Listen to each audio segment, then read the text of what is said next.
দাঁড়িয়ে কথা বলছেন। তাই তারা মন্তব্য করেছিল, এই যদি হয় ইসলাম, এই ইসলামকে আটকানো যাবে না, তাম পৃথিবীর কোণে কোণে পৌঁছাবেই পৌঁছাবে।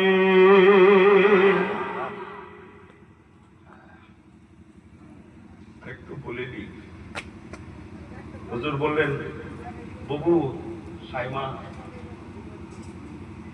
দুটো অপশন আপনার কাছে।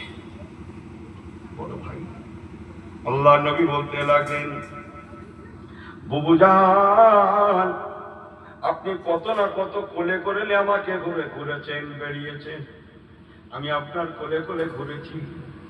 ও বুবু জান, আপনি যদি মনে করেন আমাদের সঙ্গে মদিনা যাবেন, যেতে পারেন, আপনার প্রতি প্রেসার দেয়া হবে না, কলেরা পড়ার জন্য প্রেসার ক্রিয়েট করা হবে না, আপনাকে